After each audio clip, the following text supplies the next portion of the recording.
Hello, welcome to Credible Talk. I'm Aarica Mims.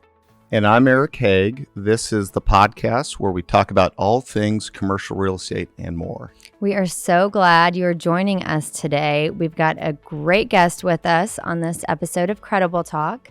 And we're actually not in our normal studio. We are in the headquarters of Independent Financial in McKinney, Texas. We're joined by David Brooks, Chairman and CEO of Independent Financial.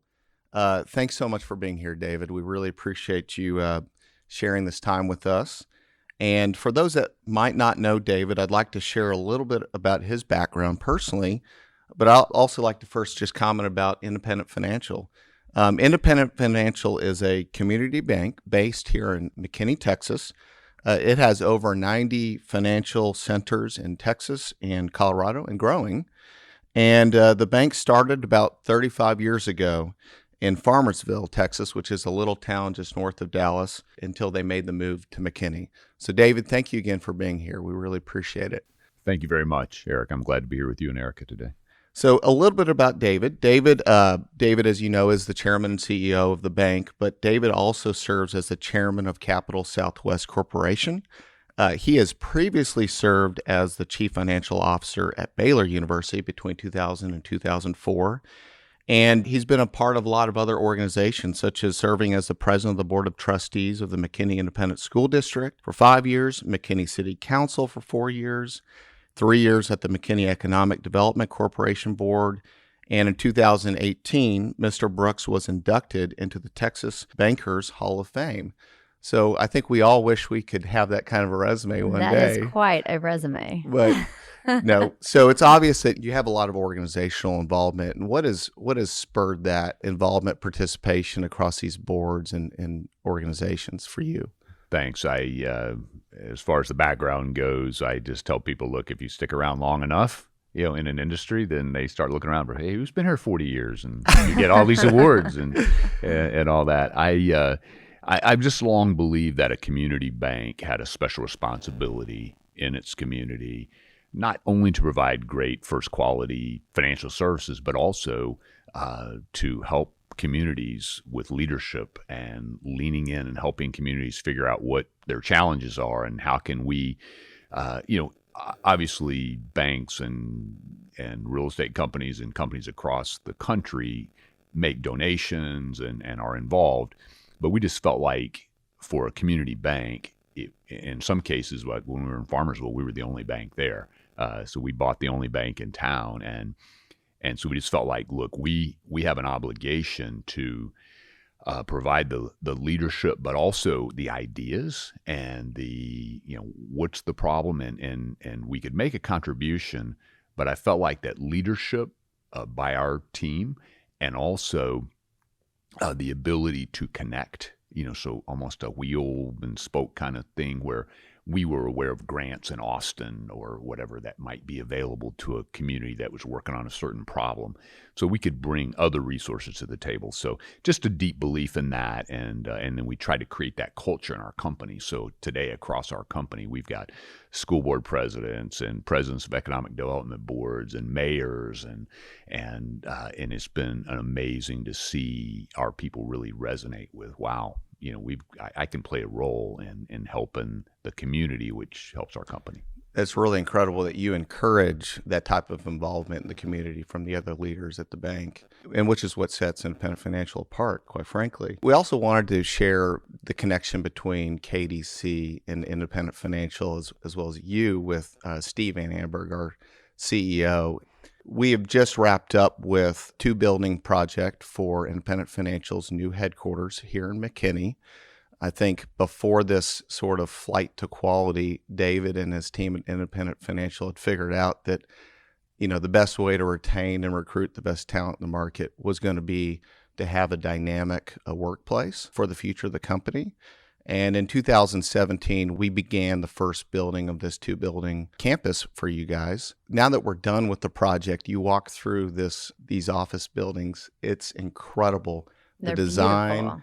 The beauty of the space, just the artwork itself. I don't know where you get this artwork, but it's incredible. Eric and I were talking about that right before we got in here, how beautiful it was. Can you walk us through kind of this project and where it started in your mind and how you started thinking about it, and then your connection with Steve and KDC? Sure. We've been growing rapidly over the years, and as such, we outgrew our headquarters building on the northeast part of McKinney. And of course, when we moved in there, we thought, oh, this building's so big, we'll never, need to move from here. But we quickly outgrew it, and so we started thinking, and really, we'd gone public and become a publicly traded company beginning in 2013, and so. I have a very diverse board from across the country, from New York and Phoenix and Denver and all the Texas cities. And the first question was, well, like, are we going to stay in McKinney, or do we want to, should we move to Dallas, or should, and I said, you know what, we've been in McKinney for a long time, and this is one of the fastest growing, most dynamic communities in the country, and there's no reason for us to leave. And fortunately, David Craig with Craig Ranch here in southwest part of McKinney, we did want to move closer to the middle of the Metroplex.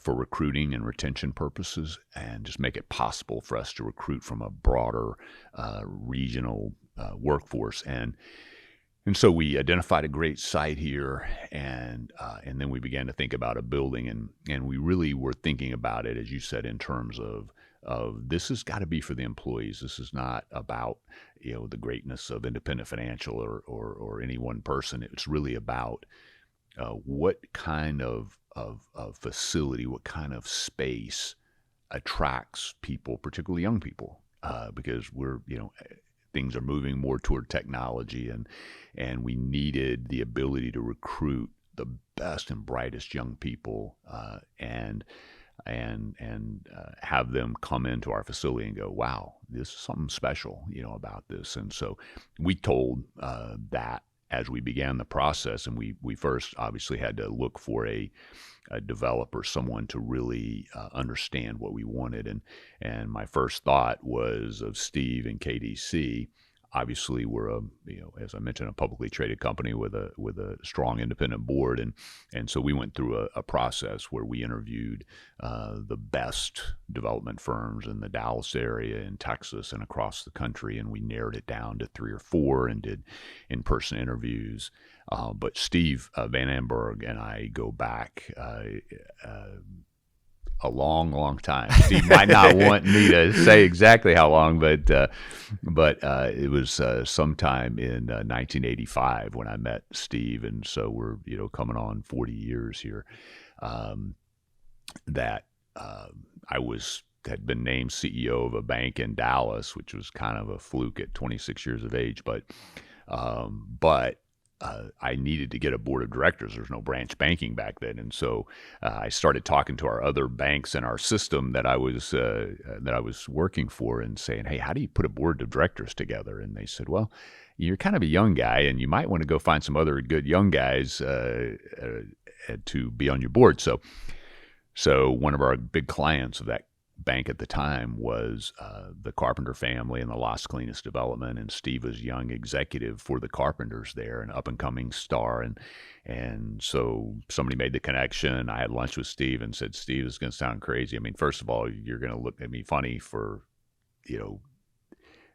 being the CEO of a bank, but I would like you to be a director." And so he came on my board in 1985, and we worked together for 3 years building that bank. And then Texas switched to branch banking and did away with all the boards and all that. So I came out to run 5 banks north of Dallas and had a chance to get some equity. And having run my own bank for 3 years, I really realized how much fun that was and how entrepreneurial it gave you a chance to be.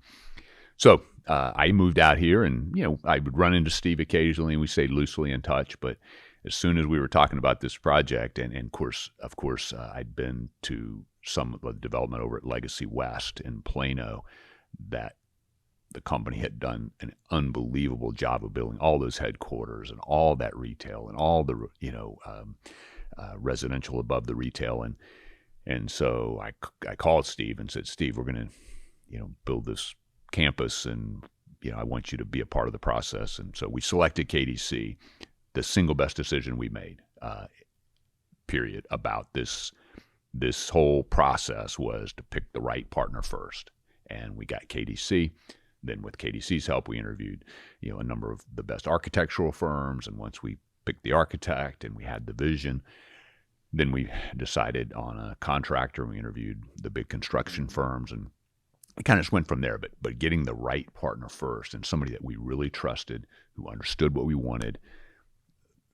The track record was unbelievable. Our timing was perfect in that a lot of the big projects were just finishing in Legacy West and Legacy area. And so there were available contractors and people who were very interested in doing our projects. So, well, and your team has been, we were just visiting with our internal team yesterday, and they were just commenting how great of a partner your team has been, your real estate team with Joe and your brother. And they have been just absolutely great to work with. And we're helping y'all with all the financial centers across Texas and Colorado, and the rebranding and the new centers, and just all of that is really exciting for the bank. Yeah, it's been a terrific run. And I will tell you, we've had, because of our being a regional bank, publicly traded, we get a lot of interest from a lot of the big investment banks in New York and San Francisco, or in and through here all the time. And without fail, when we get two partners from Goldman Sachs or JP Morgan Chase or whoever to come through here, and we walk through, and then we take them to our boardroom, and they see our art, and they're just like, I don't know if we've been in a nice building. You're like, we don't even have from offices New York like and those. San Fran and all over the country. And so it's been really gratifying to know. But most importantly, we built the second building after the first, and it's a tech and ops focused building. Well, when we went to flex work and the pandemic and everything, everybody's like, oh my gosh, are people going to come back to work? And of course, we gave our people the flexibility to make some choices. And it was amazing. When we opened the new building, all the people that you thought we'd have trouble getting back, all the younger tech people, a lot of whom live in Dallas, came running back to the office. They're like, okay, I can be in this building with my friends and my colleagues, or I can sit at home in my pajamas at my desk for the 89th week in a row. And we went to like 85% immediately. Wow. That's amazing. It's all about the, flight to quality. You had the best office building and the best amenities. So, And it doesn't sound like you had to really announce any back to the office mandates of any sort. They just kind of naturally decided that they want to be back here. And whether it's due to the amenities or the new building or just the collaboration that they missed, it just seemed like it from what I'm hearing, that it happened organically. It did. And I've always been clear communicating my belief that collaboration and that interaction that you have in the office is the magic that makes it work. But with the understanding that people were fearful for their safety and their health. And so we were super flexible, and we're in a business actually where, a lot of businesses could send everyone home. We couldn't, because we had to keep our financial centers open. I think 94, financial centers today. And so we came up with a special, what I called hazardous pay, structure, where we're paying, much larger compensation. Those people had to, and we put in place everything we could do to keep them safe, protocols and things. But it once the pandemic began to ebb, people wanted to get back. And the fact that we had created these great campus and we added amenities to the second building,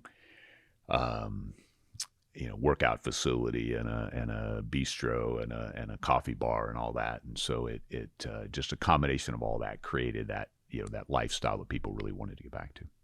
The people talking about just burning so much social capital and not being at the office and being in front of your employees, having those amenities that you're able to bring them together and you're not in your office all day is so important. And that's what you guys have created here. Thank you. I've had a lot of help, and our art. We have an art consultant, Janet McDougall, who has just been phenomenal. When we started our first, moved into our first office building, which we took an old historic building in McKinney, the first kind of big bank building in McKinney, and did a gut tore out the insides, the elevators included, and rebuilt it. And she came up with some ideas for art, and I was like, I really like that. And I'd always been a fan of art, but I began to really learn artists. And so we said, hey, I really kind of resonate with Texas contemporary artists. So let's just make this collection start with that. And so we've identified some of the great, terrific artists in Texas. And most of our collection is still, we have exceptions, of course, but most of our collection is still Texas contemporary artists. And I got to keep her name out of my wife's contact list on her phone. I'll just text she it would to go her. crazy It's fine. if she came over here to these offices. Well, we built a new home during the pandemic, and unfortunately, my wife is a huge fan of our art here, and she's also friends with Janet, and she was like, well, I'm going to get Janet to help us with the art at the house. And I'm like, really? So can we talk a little bit about the economy? Sure. Because that's the business that y'all are in. There's been so much concern over the economy, over rising interest rates. The Fed continues to hike the interest rates. And so where is it going to end, right? And inflation and layoffs. Given your experience, does this recall a certain era for you? Yes, it actually reminds me of the 80s a little bit when I was getting my career going, and we started the company in 1988, and banks were failing every Thursday, and Texas, in fact, almost the whole banking industry in Texas failed. We were the first one kind of to the party, and unfortunate, but I learned a lot during that time, and about the resiliency of the state and a lot of things like that. But I don't believe that we'll have that kind of displacement now. I mean, obviously Texas is much more diversified now than it was back in the 80s. The Fed is being active before it gets in a position like it was in the 80s, where they had to take rates to 20% in order to get things calmed down. But I think people should believe them. I think the leaders, as a CEO, you need to believe the Fed that they're going to get inflation under control. That could be painful. How much pain is obviously all the economists are debating now. We kind of think it will take a mild to moderate recession to probably get inflation down to where it needs to go. That's going to come with some unemployment. It's going to come with some layoffs, and you've seen it in the tech sector so far in the hundreds of thousands. But I think it will roll across the economy. You'll see it in the financial services space. You'll see it across industries, because when businesses' revenues flatten out or decline, you have to really take a hard look at your costs. You have to re-underwrite all the investments you've made and what's performing and what's not, and make changes. Just from a real estate perspective, pre-COVID, the office sector was just so incredibly robust. COVID hit, the industrial sector became the dominant sector, and multifamily really started to just take off at unprecedented levels. Now you're maybe seeing a little bit less on the speculative industrial side, but you're seeing a sustained level of growth on the multifamily side. And retail seems to be resurging again, which is great to see and healthy. What's the bank's position on preferred asset classes today versus a few years ago?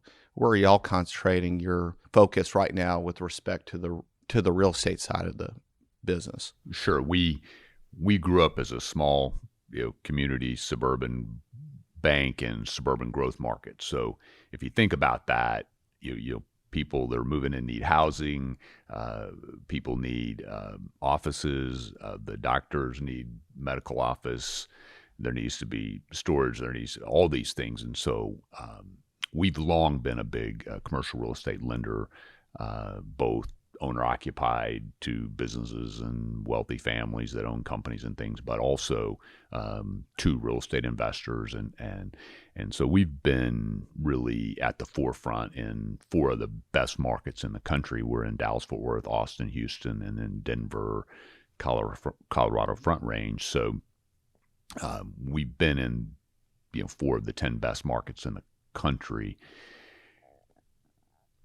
What we've seen this time that's a little different, Eric, is kind of wave of commercial real estate and the growth, and a lot of some of it projects, speculative projects, but a lot of it, with pre-leased and occupied. And what we've seen, though, that's different this time than what we saw in the 80s, what we saw going into the Great Recession, is that in the markets we're in anyway, that growth is underpinned by actual jobs coming to the community, where people are actually moving, and the demographic trends are well known. People moving from the coast to Texas, to Florida, to Colorado, and so we feel better about where we are.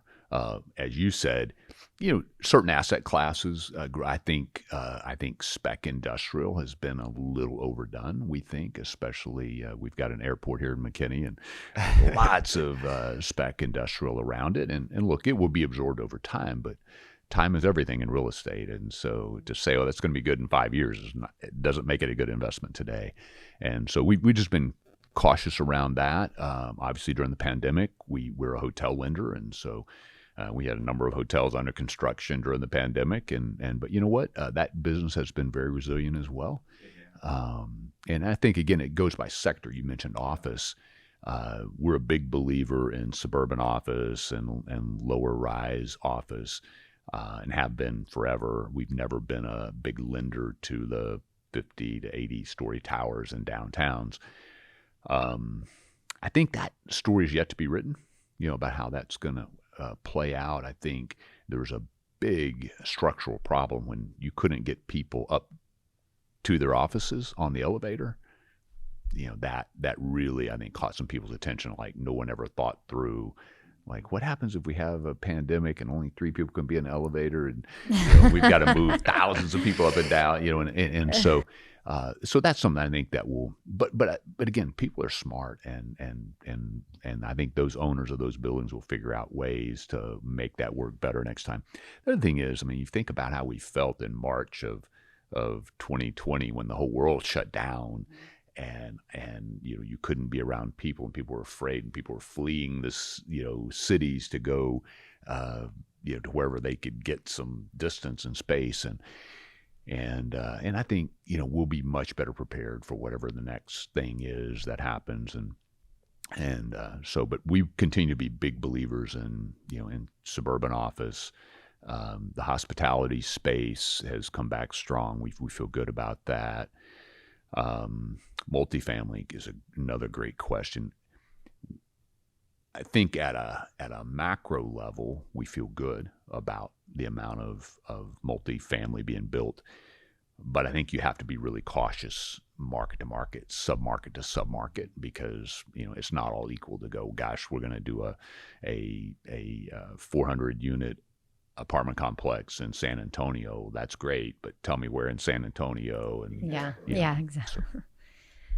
Yeah, and I think at the end of the day, we feel very lucky to be in Texas, and especially lucky to be based here in North Texas. So you have an interesting background outside of work, and you have a really great way of how you decompress. Yes. Do I have to talk about this? My Yes, wife you might do. listen to this podcast. You have to, because when you started talking about it before, I was like, oh my goodness, this is amazing. Well, I'm a big fan of outdoors, so you start with that. And I was thinking earlier today, like, where did this start?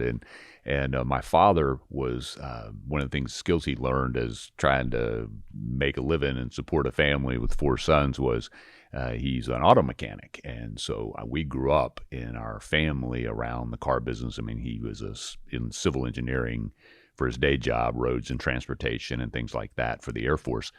But we always had a car business, and so we were always fixing old cars, or taking a wrecked car and fixing it, or a car with a blown engine and putting a new engine in it, and then we'd drive it for a while. And my dad was a stock car driver in Amarillo, Texas, in the late 50s and early 60s before we moved to Alaska, and so. My mom took me to the first couple of races. I understand. I don't remember this, but so the story goes. And my dad, crashed and rolled the car over one time on this stock car race. And apparently as a 2-year-old, I stand up and go, "That's my dad. That's my dad that just crashed."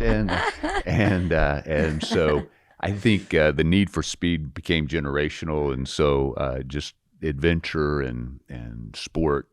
But in Alaska, is that where you were exposed to any sort of climbing? Yes. Well, I was too young to climb when we lived in Alaska. I was, I guess I was 3.5 when we moved there, from 3.5 to 7. But I'll tell you how it impacted my life, and in fact, later informed a lot of choices I made around my. So I became a mountain climber later, and when I did, the one mountain that I said if I'm going to be a climber, I really want to climb is Mount McKinley. When I grew up, now called Denali, because every day our house in Anchorage in the early '60s looked out at Denali at Mount McKinley. And so I'd walk out every morning on my way to go to kindergarten or whatever, and I would look up at this big, beautiful, I'd never seen anything like it in my life. And so later when I started climbing on a fluke, really some guys here in McKinney, I think one guy, I was 40 at the time, I think, and one of the guys was turning 60, and he said, I always wanted to go climb Mount Kilimanjaro. And so he puts together a group of us, there were 8, 9 of us who went, and we went to Kilimanjaro and in Tanzania, and we had a great experience. It was hard, and going from 3,000 to 19,000 feet in a few days, it definitely is harder than we thought it would be. But and I think most of my fellow climbers took that as a kind of a one and done. For me, it just opened up a whole door. You're like, here we go. So what's going through your head when you're on the side of a mountain with ice all around you, hanging there? As a part of becoming an expedition mountain climber, which generally you can only go once or twice a year if you have a real job, which I have. Generally had, I think. Yeah, I would say you have a real job. And so I took up rock climbing and ice climbing, and in the seasons between when I could go on an international trip, and so one of the things I learned to love about ice climbing and rock climbing is ice climbing being generally going out into the wilderness somewhere and finding a frozen waterfall and with the help of a guide, in my case, making your way up this frozen waterfall. Could be 500 feet or more. And your wife's okay with this? Not generally, no. And I, but the one thing that I kind of, you begin to analyze, like, what is it what am I getting? Yes, it's fun and it's beautiful and it's all that. But what I began to figure out is that when I'm hanging on the side of a rock face 2,000 feet above the ground, or 800 feet up this frozen waterfall, there's not a problem in the world that crosses my mind other than don't fall, and focus on the present. And focus on the present. So I never think about the stock price. I'm not worried about the quarterly earnings. I don't worry about the real estate project we're working on, and so it's a great way to just disconnect. There's no phone. I don't take my phone with me. There's no phone ringing. There's no email or text to check. And so it's a great way to kind of disconnect from, normal day-to-day stress and pressure. But it's anything outside. I'm a sucker for skiing, bike riding, running. So neat. I was told before I met you, David, that when I meet you, I'm going to realize that I myself am overweight because you're so fit. That all truth be told, that you've got a reputation of really being healthy and fit and quite the outdoorsman. So making us realize our 3-mile jog around the neighborhood. So just out of curiosity, to counter this level of fitness that you have to eat, right? Oh yeah. This is his favorite topic. I just love food. I live in Dallas. Actually, Aarica lives in Dallas as well. Don't make it to McKinney to dine too frequently. What is the best dive here in McKinney if you were to name one? Oh gosh, there's so many great places to eat. I think the classic. Have you ever been to the Square in McKinney? Mm-hmm. Yes. Yeah. So Rick's Steak and Oh, Chop yeah, House Rick's. down on Yes. the square is long time first really great restaurant in McKinney, and you can't get in there. It's so great, and it was rated early on in its existence as one of the best steakhouses in Dallas Fort Worth, and so people started coming up. And then of course the square in McKinney is one of the great gyms that people don't know about. Yeah, it's such a great experience. It's an incredible, and what other people don't realize that makes it so cool in my mind is it's legit downtown, right? It's not. Oh, yeah. I mean, a lot of communities have gone to trying to figure out, hey, can we create a downtown feel, historic? But McKinney and Dallas were the two cities on the plains in North Texas going back 100 plus years ago. And so in the late 1800s, Dallas was the trade center down on the river, and McKinney was the ag center up north. So when the railroad first came to North Texas, it came to McKinney first. And so McKinney and Dallas at one point, I'm told, I haven't gone back and done the research on this, but were equal populations back in the 1870s or whatever. That McKinney and Dallas were the two cities, and of course Dallas outgrew McKinney just a little temporarily. Slightly. But there was a legit historical neighborhood and a legit old downtown square. McKinney's also the county seat of Collin County, which is one of the fastest growing counties in the country, which, as you guys know, has Allen, Plano, Frisco, and McKinney. McKinney's the county seat. So one of the things I loved about this community when I came here years ago was the diversity. Whereas a lot of the suburbs to the north of Dallas, attracted a lot of people who looked alike and were, white collar workers commuting into Dallas, whatever. McKinney, because it was the county seat, is where all the social services and infrastructure was. And so when I was on the school board here, we had 25-30% racial diversity, 25% lower socioeconomic. And so I love that because to me it's a real community, and so it's not just in name a downtown and historic neighborhood. I mean, we had all and some level of almost kind of inner city challenges and how you build out the infrastructure in the part of town that's been ignored. We had a terrific school board member when I got on the school board here in McKinney in the mid '90s, and Coach Evans, and Coach Evans was the first principal of the first school that was integrated, African-American leader in our community. And he had been a football coach. He was a high school principal. And when they wanted to integrate the high school, he was the principal. And he said, hey, we can partner. And I told him, I sat him down. I said, hey, we can partner. You got to help me understand what the challenges are. Let's fix it. Wow. So. Well, this has been a lot of fun. David, thank you for spending time with us today. We've had a blast. I'm so glad you're here, and we're honored to have you here. And our feeling about KDC and my personal feeling about Steve and his family is really one of just deep respect and warmth. And you guys are part of a A+ company, and we're just happy to be a little part of what you guys do. Well, thank you. He and we all feel the same way. Well, guys, thanks for tuning in to Credible Talk. We will see you next time.